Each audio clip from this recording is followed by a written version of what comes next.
Okay, magandang araw po sa ating lahat. It's me again, Mikong Moto Farm. Welcome back sa ating channel. At sa video ito, pag-uusapan natin, tatalakayin natin yung bagong labas na pamatay damo sa ating mga tanim na sili. At bago po lahat, intro muna tayo.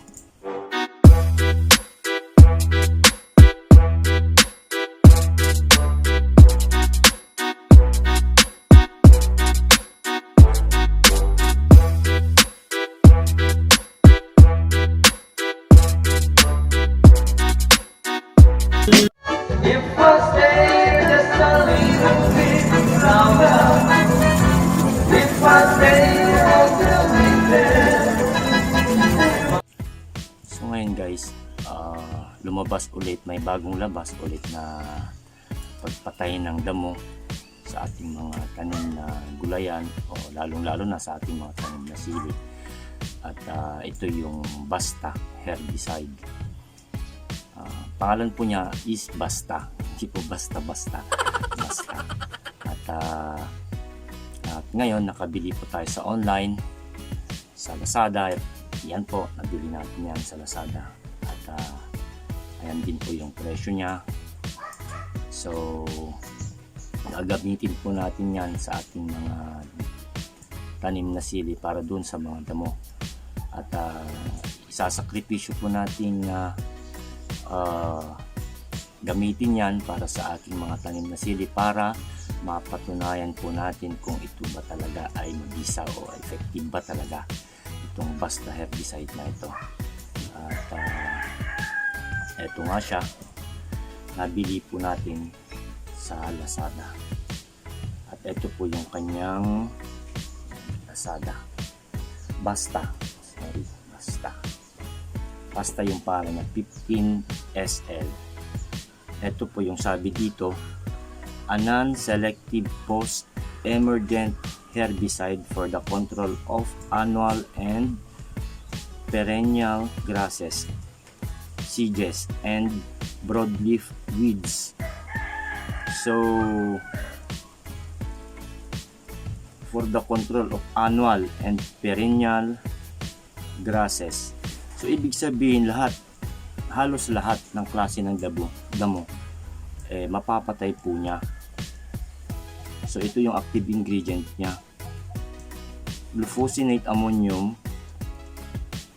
150 gram per liter, tapos yung solvent glycol ether 850 gram per liter, at total of 1000 gram per liter.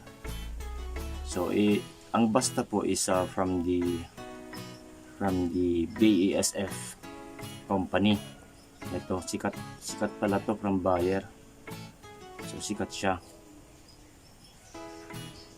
So isasakripisyo po natin yung ating mga tanim na sili na i-spray yung mga damo para mapatunayan po natin kung ito ba talaga ay mabisa. Ito, Basta. At ito po yung kanyang dosage, maliliit. Yan po yung kanyang dosage. Yan. At ang minimum na dosage po niya is may mga matataas naman yung dosage, pero ito na yung mga kogon, yung mga malalaking damo. So dito po tayo sa minimum. So 160 ml, 160 milliliter ang per 16 liters.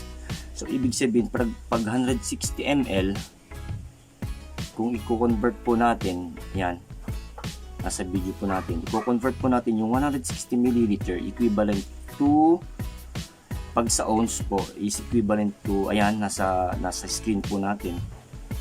So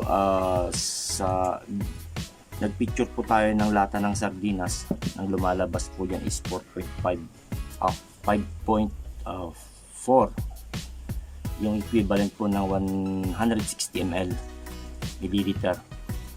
Convert to ounce, 5.4. So yung lata po ng sardinas o yung sardinas is nasa 5.5. So ibig sabihin, eto na po yung magiging sukatan natin, yung lata po ng sardinas per 16 liters. So ayan, yung sukatan natin. So sana mabisa to at sana mapapatay talaga niya lahat ng klase ng damo sa ating mga tanim na sili, dahil kung mapapanood po nyo sa ating nakaraan na videos nung nagpalinis po tayo sa ating mga tanim na sili, kumuha po tayo ng 13 tao para maglinis. Napakalaki po yung napapasweldo natin sa kanila. So sa awa naman ng Diyos, tapos naman nila ng half day, pero yung kabuuan po ng sweldo ng 13 katao is umabot ng 2,000 pesos po, kasama na yung merienda. Syempre nandyan po sa ating video yung nagpalinis po tayo. Lalagay po natin yun sa description para mapanood po nyo nung nagpalinis po tayo. So ngayon, kaya ko po naisipan bumili ng basta para gamitin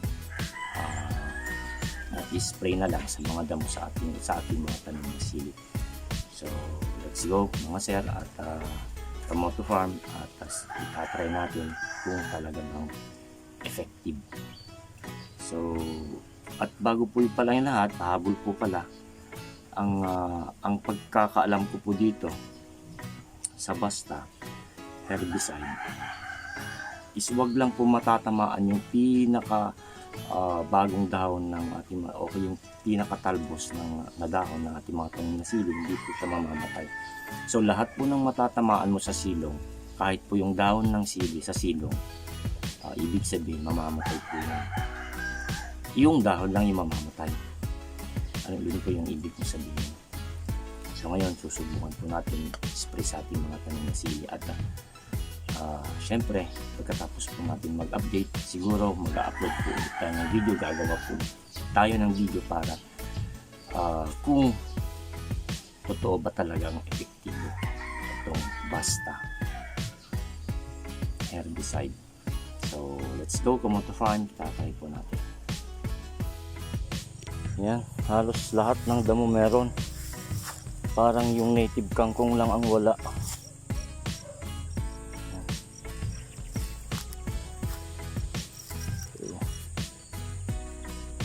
I-sprayhan natin ng basta herbicide bago tayo maglagay ng fertilizer.